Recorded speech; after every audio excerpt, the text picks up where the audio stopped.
Hello friends, जय Hind friend. आज इस क्लास में आपको बताने वाले हैं, अगर आप कक्षा 12 में है और इंग्लिश विषय लिए हुए हैं, आपको थोड़ा भी नहीं मालूम है ना कि हमको इंग्लिश में क्या क्या पढ़ना है, अगर इस वीडियो पर क्लिक कर दिए हैं तो मात्र 5 मिनट रुक जाइए।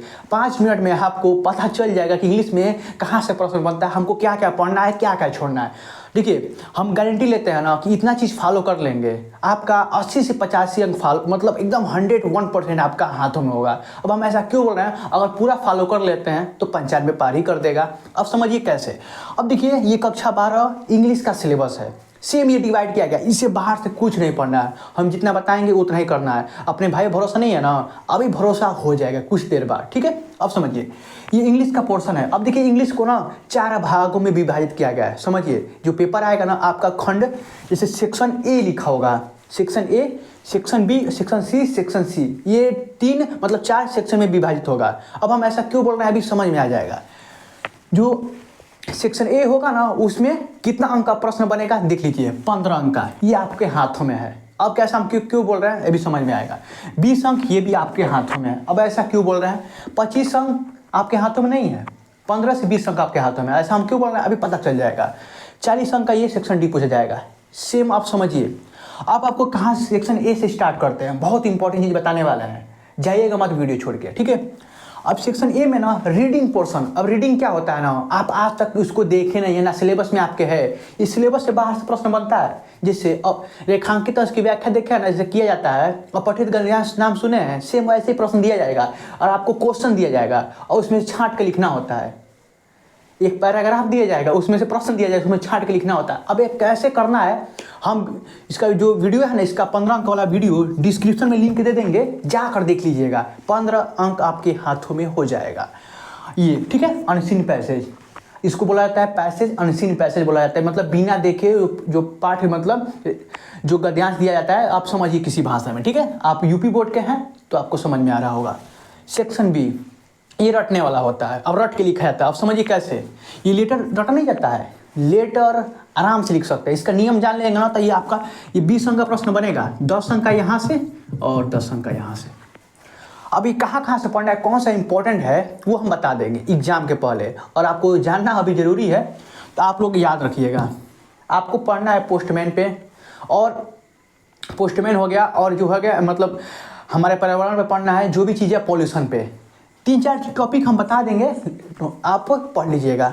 और ये लेटर है, ये इसका लिखने का तरीका है, इसको रटा नहीं जाता है, इसको भी रटा नहीं जाता है, बट आप अगर थोड़ा बहुत ग्रामर पता है तो आप बना के लिख सकते हैं, ठीक है।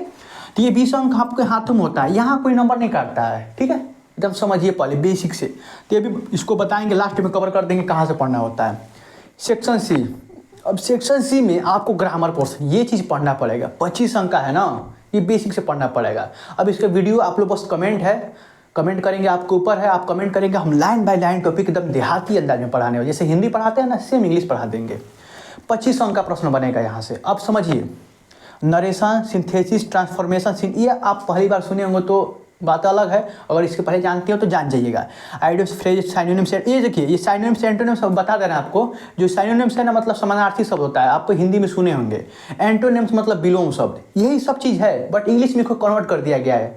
जो व्याकरण को हिंदी में ना, वो इंग्लिश में लिख दिया गया है। वन वर्ड सब्स्टिट्यूशन मतलब होता है ना, वाक्यांशों के लिए एक शब्द। ये सब चीज़ रटना होता है, ये रटवा देंगे, टेंशन ना लीजिए, हमारे ऊपर है ना। जैसे उसको रटवाते हैं हिंदी को, ये भी रटवा देंगे एकदम बेसिक तरीके से। अब यहाँ पर देखिए, ये सब 2-2 अंक का प्रश्न बनेगा। ये जितना लिखा हुआ है ना 2-2 अंक का, बस एक को छोड़कर, ये ट्रांसलेट हिंदी टू इंग्लिश, आपको एक वाक्य दिया जाएगा, मतलब पूरा बढ़िया से वाक्य दिया जाएगा और उसको इंग्लिश में लिखना होगा। अब ग्रामर इसके लिए पढ़ना पड़ेगा, वो हम बता देंगे कहाँ से पढ़ना पड़ेगा। देखिए, एक डियर सर का, डियर सर होंगे, ठीक है, यूट्यूब पर डियर सर लिखिएगा, डियर सर लिखिएगा, टेंस मैराथन क्लासेस, उनका वीडियो आ जाएगा, देख लीजिएगा। ये आप 5 अंक अपने हाथों में ले लेंगे। तो ये उन्हीं का वीडियो हम देखे थे, हम बता रहे हैं, प्रमोट नहीं कर रहे हैं, वो मेरे गुरुजी हैं इसीलिए बता रहे हैं, ठीक है। सेक्शन डी, ये रटने वाला आता है, प्रश्न उत्तर समझे होंगे, सेंटर आइडिया, यहीं से प्रश्न बनता है। अब समझ लीजिए कैसे बनता है। ये प्रोज से ना 15 अंक का प्रश्न बनता है प्रोज से। अब 7 अंक का बनता है एक लॉन्ग टाइप आंसर, वो कहाँ से रटना होता है वो चीज़ बताने वाले हैं, ठीक है, ध्यान से वीडियो देखिएगा। और 8 अंक का जो प्रश्न बनता है ना, 8 अंक का वो बनता है, उसमें से डिवाइड हो जाता है। 4 अंक का शॉर्ट टाइप आंसर, 4 अंक का शॉर्ट टाइप, 2 शॉर्ट आंसर मतलब क्वेश्चन बनता है, ठीक है। तो ये 15 अंक का बनेगा। कहाँ से बनेगा अभी बता रहे हैं, टेंशन ना लीजिए। पोइट्री में आपको कहाँ से सेंट्रेटी 4 अंक का पूछा जाएगा, और 6 अंक में ना आपका 3 अंक का शॉर्ट आंसर और 3 अंक का शॉर्ट आंसर पूछा जाएगा, समझ लीजिए। और सप्लीमेंट्री में 7 अंक का एक लॉन्ग आंसर पूछा जाएगा, और 8 अंक में 4 अंक का एक शॉर्ट और 4 अंक का एक शॉर्ट क्वेश्चन पूछा जाएगा। ठीक है, हम आंसर बोल दे रहे हैं, उसके लिए माफ़ी चाहूँगा। ठीक है, तो बस इतना आपको पढ़ना है। अब यहाँ से कैसे पढ़ना है, कहाँ से प्रश्न पढ़ना है, हम आपको बता रहे हैं। एक बात है, ध्यान से सुन लीजिए।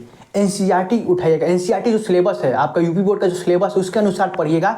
शुरू से 3 चैप्टर का क्वेश्चन आंसर रट जाइएगा। पोएट्री का शुरू से 3 मतलब चैप्टर तक क्वेश्चन आंसर रट जाइएगा। सप्लीमेंट्री का भी सेम आपको सेंटर आइडिया भी शुरू से 2 चैप्टर तक आपको सेंटर आइडिया पढ़ लेना है। 101% लड़ेगा, हम आप गारंटी देते हैं। ठीक है, तो इतना चीज़ पढ़ना है, इससे बाहर कुछ नहीं पढ़ना। अगर आपको कोई दिक्कत हो रहा है, देखिए दिक्कत तो आपको होगा, कुछ समझ में नहीं आएगा, इतना तो हमने नहीं है कि आपको पूरा समझा ही दें, मतलब तो आपको क्या करना है ना, आपको कमेंट बॉक्स है, कमेंट करना है और इस वीडियो को जिगरी मित्र के पास शेयर कर देना है, सिर्फ जिगरी, और कुछ नहीं करना है। बस आपसे यही मांगते हैं, और आपके लिए तो लाइक फ्री में होता है तो वो कर ही देंगे, मुझे पता है। तो वो मिलते हैं अगले एक वीडियो में, वो भी दमदार होगा। तब तक के लिए जय हिंद, जय भारत।